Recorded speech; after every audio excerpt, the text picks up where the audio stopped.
Assalamualaikum warahmatullahi wabarakatuh. Perkenalkan, nama saya Sinta Fatmasari dengan NIM 2120013, kelas Total Quality Management A. Di video kali ini, kita akan membahas mengenai Total Quality Management dengan beberapa rumusan masalah. Yang pertama, mengapa TQM penting dipelajari? Yang kedua, bagaimana sejarah TQM? Yang ketiga, siapa 5 ahli TQM? Selanjutnya, mari kita simak penjelasan berikut ini. Untuk poin yang pertama, mengapa TQM penting dipelajari?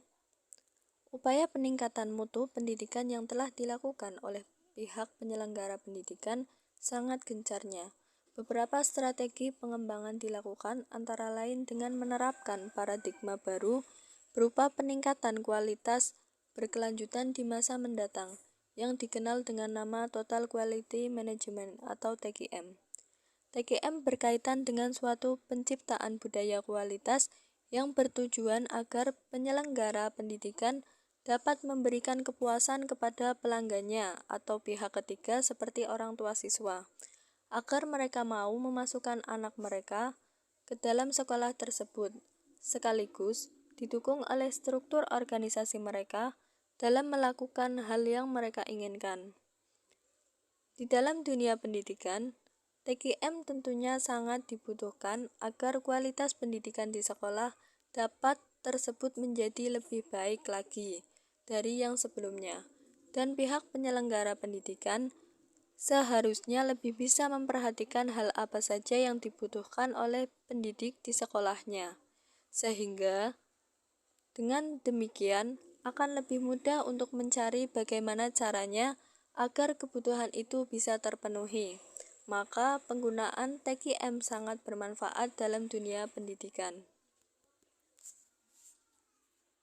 Bagaimana sejarah TQM? Mengingat TQM, maka sama saja mengingat William Edward Deming, sang pencipta program manajemen TQM. Berawal dari ketidaknyamanan Deming di Barat, karena berbagai manajemen yang diajukannya dalam bidang industri tidak ada tanggapan sejak tahun 1930 sampai 1940.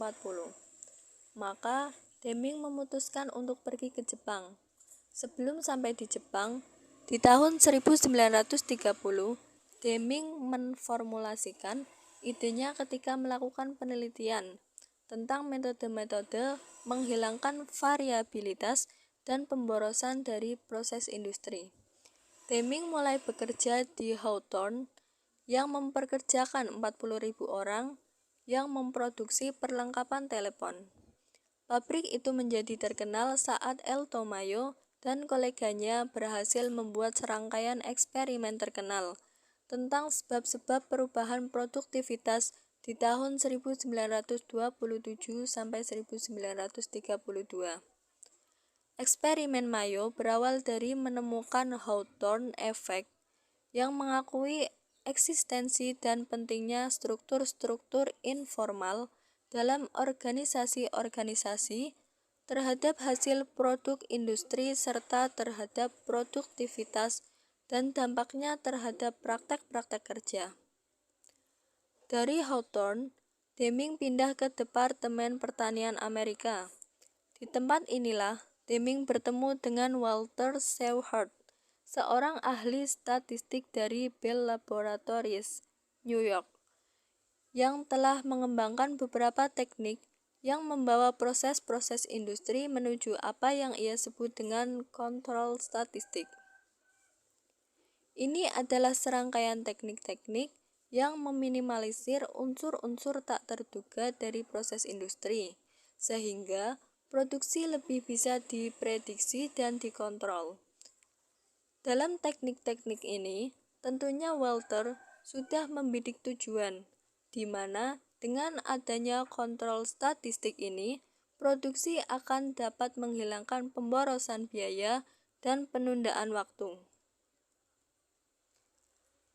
Langkah awal yang dilakukan Deming adalah dengan mengembangkan model kontrol statistik Walter yang sekarang disebut dengan Statistical Process Control atau SPC.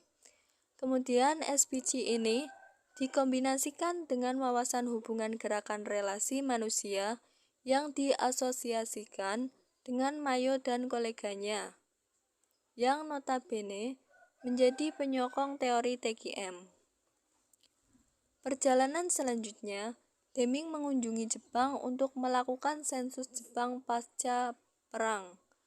Perjalanan Deming tersebut terjadi pada tahun 1940.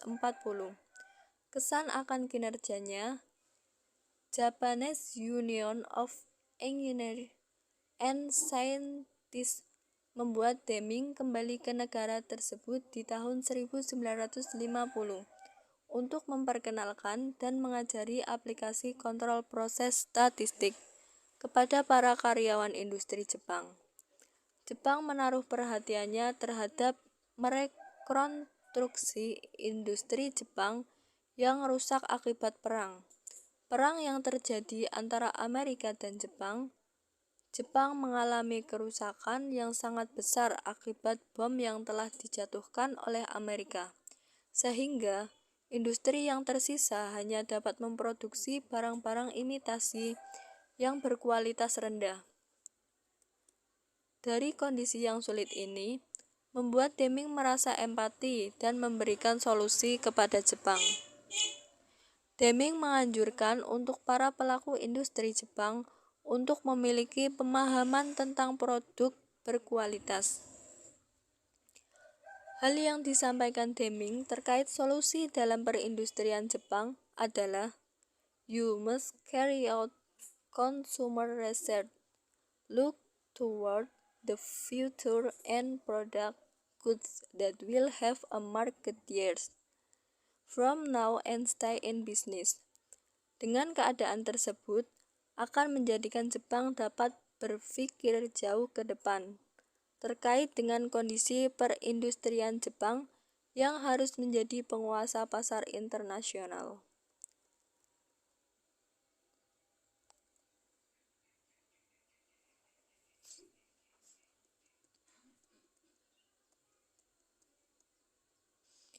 Dengan jangka waktu yang panjang, jika saran tersebut dapat dilakukan secara konsisten dan maksimal, maka Jepang akan dapat menjadi pemimpin pasar industri. Joseph Juran dan pakar Amerika berkunjung ke Jepang dalam waktu yang sama di saat Deming mencoba membuka pola pikir pelaku industri Jepang. Kemudian, Jepang mengkombinasikan atas ide dari Deming dan Juran yang mereka sebut dengan total quality control. Mereka mampu melakukan perubahan yang berarti dalam mutu, dimulai dari pabrik diikuti oleh industri-industri jasa dan bank. Selain terdapat perubahan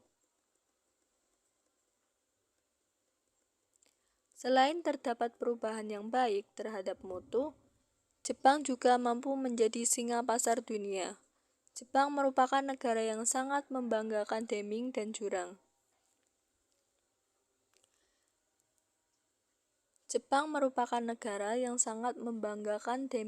Juran. Karena dengan adanya ide-ide Jepang dapat menghadapi masa sulit dalam perindustrian. Berbanding terbalik dengan Amerika, bahwa Deming dan Juran di Amerika sangat tidak diperhatikan. Ide-ide yang mereka berikan tidak dapat diterima oleh pelaku industri Amerika, karena penekanan industri Amerika dan bangsa Barat adalah memaksimalkan produksi dan keuntungan. Amerika sangat tidak mementingkan akan mutu produk, sehingga mutu produk waktu itu sangat rendah, sehingga Amerika dan bangsa Barat pun tidak dapat menjual barang dengan baik dalam waktu yang lama. Akhirnya pada tahun 1970-an, pasar dunia mulai condong terhadap produk-produk Jepang yang sangat mementingkan mutu dan kebutuhan masyarakat. Mereka mulai bertanya-tanya, apa yang membuat pelanggan lebih cenderung memilih produk Jepang? Apa yang membuat Jepang menjadi singa pasar dunia? Di Amerika, keadaan tersebut menjadi titik balik Amerika pada tahun 1980.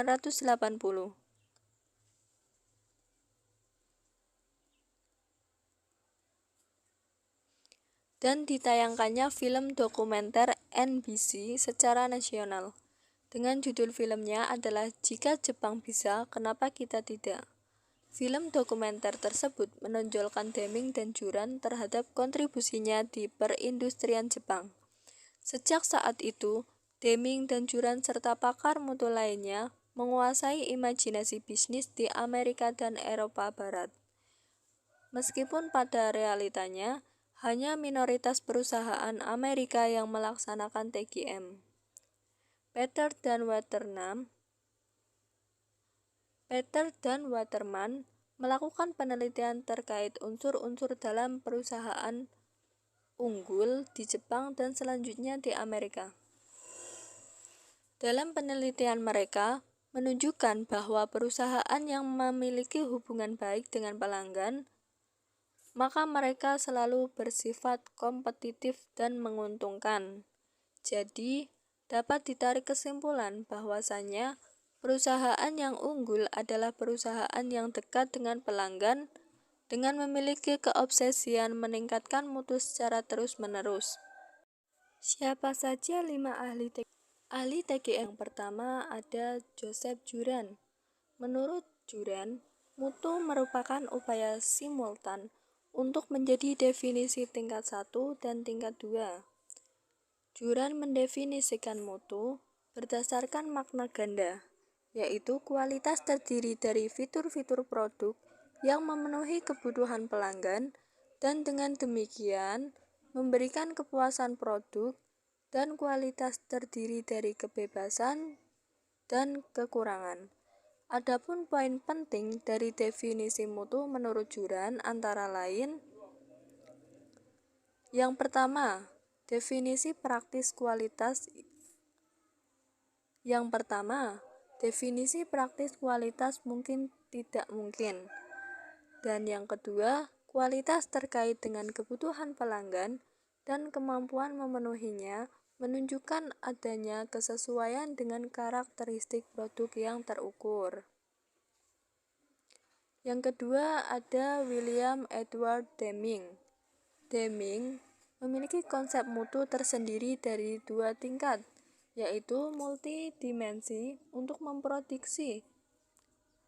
memproduksi suatu produk dan memberi jasa pelayanan sesuai harapan pelanggan untuk mencapai kepuasan pelanggan. Argumen Deming yang esensial antara lain: yang pertama, mutu harus didefinisikan. Sebagai kepuasan pelanggan. Yang kedua, kualitas multidimensional, di mana tidak mungkin menentukan kualitas suatu produk atau jasa hanya dengan karakteristik tunggal atau agen. Dan yang ketiga, ada derajat mutu yang berbeda, karena mutu pada dasarnya disamakan dengan kepuasan pelanggan. Yang selanjutnya ada Philip Bayer Crosby.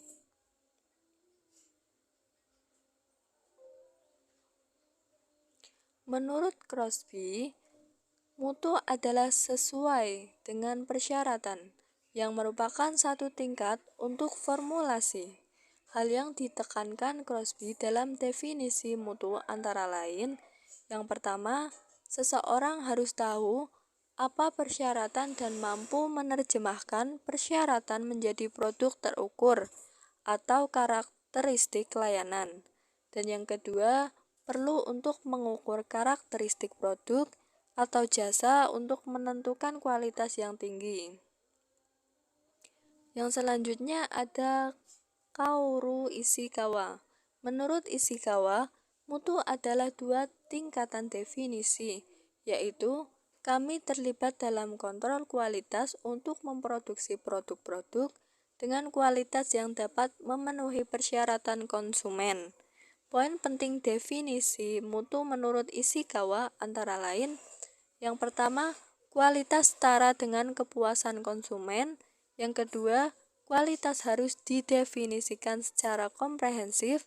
Yang ketiga, kebutuhan konsumen dan persyaratan perubahan. Kebutuhan konsumen dan persyaratan berubah terus-menerus. Oleh karena itu, definisi mutu juga selalu berubah. Dan yang keempat, harga suatu produk atau jasa merupakan bagian penting dari kualitas. Yang selanjutnya ada Arman V. Feigenbaum. Menurut Feigenbaum, mutu adalah produk komposit total dan layanan karakteristik pemasaran, teknik manufaktur, dan pemeliharaan di mana produk dan jasa yang digunakan akan memenuhi harapan pelanggan. Poin penting Feigenbaum ini adalah yang pertama, kualitas harus didefinisikan dalam hal kepuasan pelanggan.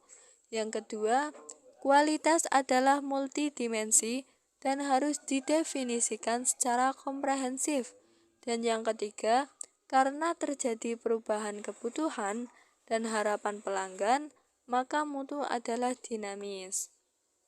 Nah, itu saja penjelasan mengenai total quality management. Semoga bermanfaat. Cukup sekian. Wassalamualaikum warahmatullahi wabarakatuh.